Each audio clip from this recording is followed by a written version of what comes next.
Neste vídeo falaremos sobre a situação dos naming rights da Neoquímica Arena, o que eu tenho de informação sobre esse tema. Também trataremos sobre a situação de Memphis Depay e a renovação de contrato dele. Está chegando ao fim, hein? O que o Corinthians já tem definido sobre esse tema? E claro, também trataremos sobre a treta envolvendo os uniformes da Nike. Só peço para você deixar o like, bora atingir a meta de 1000 curtidas nesse vídeo. Será que vocês conseguem me ajudar nisso? E se inscreva para atingirmos também os 50 mil inscritos. Bora brilhar, meu povo!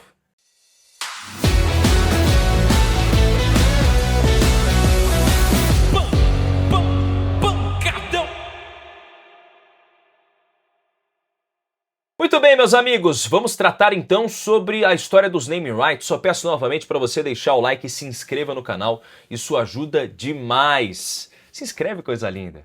Ó, o negócio é o seguinte, o Corinthians voltou a se reunir com a Caixa Econômica Federal, segundo o meu parceiro Luiz Fabiani, essa reunião aconteceu na última quinta-feira, para mudar o acordo dos naming rights da Neoquímica Arena, e a expectativa do Osmar Stabile é a seguinte: que o Corinthians bata o martelo em até 3 meses sobre esse tema. E a gente sabe por quê.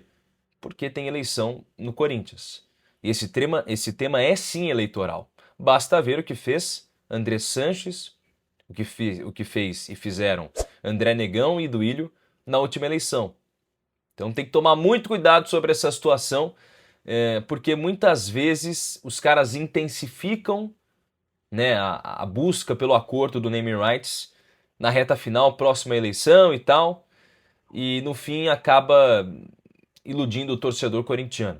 Mas a informação é quente do Luiz Fabiani, é importante. O Luiz Fabiani é um cara muito bem informado e traz o seguinte detalhe, que o Corinthians já havia contratado uma empresa para fazer o valuation, né, desse local, ou seja, avaliar a quantia atualmente recebida e se ela está alinhada com o potencial de que o Corinthians pode arrecadar no ativo do mercado. E a Caixa também passou pelo mesmo processo, mas viu o prazo expirar em meio ao processo de licitação. No último encontro que teve com a Caixa, o banco ainda não tinha uma empresa encarregada pelo serviço, que era um cenário oposto realmente da diretoria do Corinthians. A estratégia do Osmar Stabile com a negociação é encontrar uma solução definitiva para o pagamento. Lembrando que esse valor está em 660 milhões de reais. É um valor alto? É um valor alto. Mas basta ver, por exemplo, que o Palmeiras fechou um novo naming rights aí por, né, acho que são quase 500 milhões, posso estar errado, são quase 500 milhões, são mais ou menos 10 milhões de dólares por ano. Então é muita grana, é muita grana. O Corinthians tem a condição de achar um valor tão adequado quanto esse. Espera-se que nos próximos dias isso seja definido. A informação que eu tenho também é de que o Corinthians espera fazer isso nos próximos 3 meses.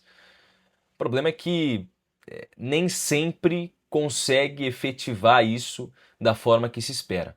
Mas vamos aguardar. Sobre Memphis Depay, o que eu tenho de informação, eu repito às vezes ela em alguns momentos, mas vou adicionar algumas outras aqui para vocês. O contrato está encerrando, o Corinthians ainda não tem definido a situação, são mais de 45 milhões de reais devidos, né, que precisam ser pagos ao atacante holandês.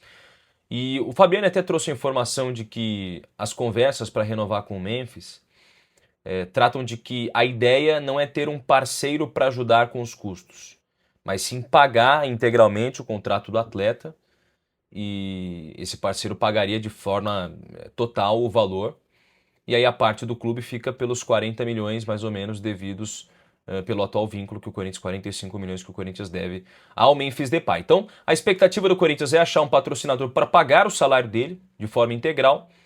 E a informação que eu tenho é que se não achar, não há acordo.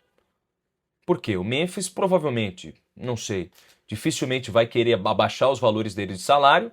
E também, ao mesmo tempo, o Corinthians precisa pagar, né? Não adianta se renovar com o cara e não pagar o valor pelo atual vínculo dele, que você está devendo.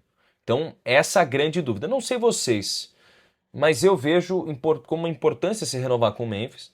Agora, precisa estar numa condição que o Corinthians consiga arcar, para gerar mais e mais dívidas sem chances.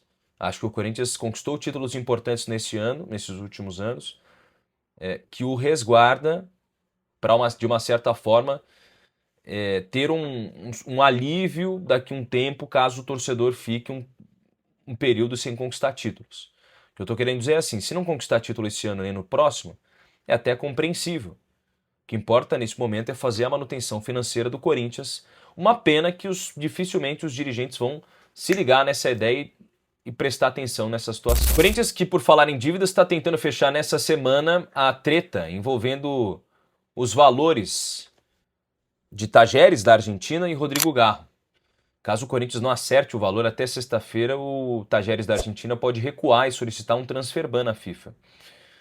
As partes estão trocando minutas contratuais há pouco mais de uma semana para concluir as condições desse acordo, que vai custar cerca de 42 milhões de reais ao Corinthians, incluindo juros e outros encargos de impostos e tudo mais. E esse valor vai ser pago à vista aos argentinos, tá?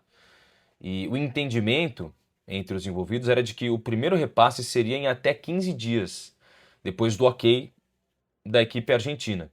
Só que o Corinthians recorreu ao empréstimo para acertar essa quantia, um empréstimo com a Outfield, até forte no mercado e tal, e esse montante vai ser devolvido parceladamente. Então essa é a condenação que o Corinthians tem na FIFA envolvendo o Rodrigo Garro lá em fevereiro de 2025, né, rapaziada?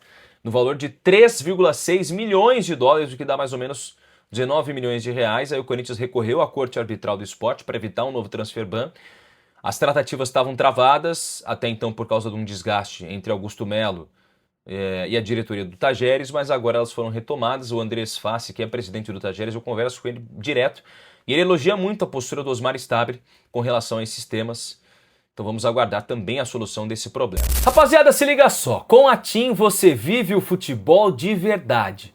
No TIM Controle, com um streaming incluído, você assiste a mais jogos, acompanha a cada lance e manda bem dentro e fora do jogo.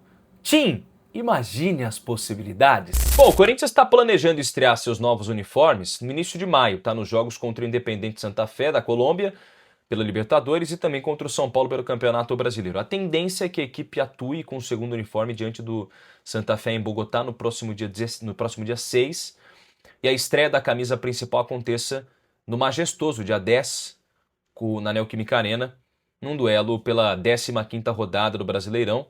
E essa coleção vai homenagear os 50 anos da invasão corintiana, né? Um movimento que levou aí cerca de 70 mil torcedores ao Rio de Janeiro. E aí, inicialmente, o Corinthians planejava a nova camisa contra o Fluminense, mas em 1º de abril, pela 9ª rodada, só que aí teve uma treta muito grande. A Nike não conseguiu preparar a coleção na data desejada, porque ela está seguindo o calendário europeu e costuma entregar as peças em maio. O uniforme vai ter a camisa branca com detalhes pretos, né? Mas essa treta toda da Nike gerou, inclusive essa foi uma informação que eu confirmei aqui, foi o Samir Carvalho que deu primeiro, do Corinthians acusar a Nike de atrasar a entrega das novas camisas e, inclusive, de que só receberá o novo uniforme daqui a um mês. O Corinthians vai pedir o pagamento de uma multa, tá? A própria empresa norte-americana. Vamos aguardar os próximos passos, porque esse é um tema muito, mas muito delicado.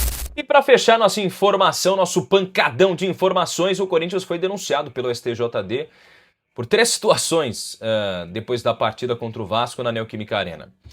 O clube pode ser punido por um caso de um torcedor que teria cuspido na equipe de arbitragem, pela ausência de bolas no suporte atrás do gol, no segundo tempo, e pela exibição da frase "Itaquera virou baile", segundo o STJD, entendida como provocação ao adversário.